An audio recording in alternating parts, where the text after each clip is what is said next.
araw po sa ating lahat at maligayang Pasko po. December na naman ngayon. At meron po tayong pag-uusapan sa araw na ito at ito po ay paglilingkod ng may pag-ibig. Ang pag-ibig karaniwan po ay laman ng preaching sa church. Pero ang pag-ibig ay lalong nabibigyan ng emphasis kapag December. At sa atin pong pag-aaralan ngayon ay ito'y kukuhanin natin sa aklat ng Galatia. Gusto ko lang pong basahin yung Galatians chapter 5 verse 13. Ang sabi po dito, "For you have been called to live in freedom, my brothers and sisters, but don't use your freedom to satisfy your sinful nature. Instead, use your freedom to serve one another in love." So paglilingkod sa kapwa, paglilingkod sa Diyos ng may pag-ibig. Paano po ba ito? Alam po ninyo sa aklat ng Galatia, sinulat ang aklat ng Galatia ni Pablo na kung saan sa iglesyang ito ay mayroong mga paglalaban at kasi nagkaroon po ng false teaching at mga false teachers. Nagkaroon ng paglalaban-laban sa mga kapatiran mula sa mga Hudyo at sa mga Griego. At tila ba napansin ni Pablo na kulang yata ang pag-ibig. Ngayon, sa kanyang sulat na ito, meron po akong gustong ibahaging tatlong puntos lamang mula sa talatang ito. Una po ay acknowledgement of the Holy Spirit o pag-acknowledge natin sa kapangyarihan ng Banal na Espiritu. Pangalawa ay ang acceptance to each other, pagtatanggapan sa isa't isa. And then ang pangatlo ay accountability with God. So una, ito po yung tinatawag na acknowledgement of the power of the Holy Spirit. Ang Banal na Espiritu ay 21 times na binanggit ni Pablo sa aklat ng Galatia. At dito po sa chapter 5 ay 5 times na binanggit ito. Ibig sabihin, binibigyan ng emphasis ni Pablo ang pag-ibig.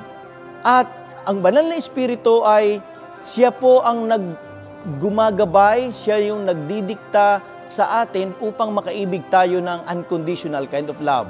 So, ang paglilingkod ng may pag-ibig, napakahalaga na tayo nagpapailalim at nagpapasakop sa gabay at kapangyarihan ng Banal na Espiritu. Kumusta po ang ating paglilingkod?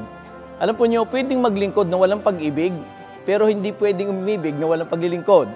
At ang Banal na Espiritu, siya po ang gagabay sa atin upang tayo makapaglingkod sa Panginoon, sa ating iglesia, sa ating kapwa ng may pag-ibig. Pangalawa, acceptance to each other, pagtatanggapan. Alam po ninyo, ang problema sa panahon natin ngayon, kung minsan ay nagkakaroon ng pader at gap sa mga magkakapwa-tao. Kung minsan, may gap sa mayaman, sa mahirap, may pinag-aralan, walang pinag-aralan, sa babae o lalaki. At yung pagtanggap sa isa't isa ay napakahalaga at itinuturo ng Panginoon at ni Pablo.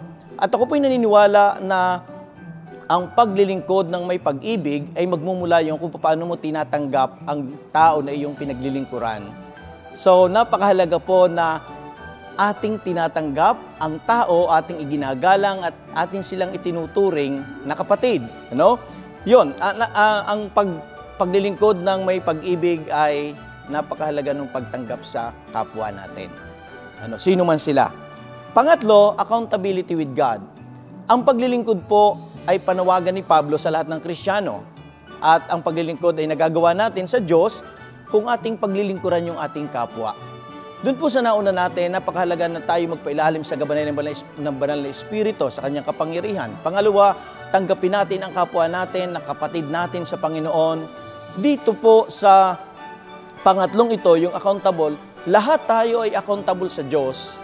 Kung iniutos ng Diyos na ibigin ang kapwa, kung inutos ng Diyos na maglingkod ng may pag-ibig, we are all accountable sa Panginoon. Ang tanong sa ating paglilingkod, tayo ba'y may pag-ibig?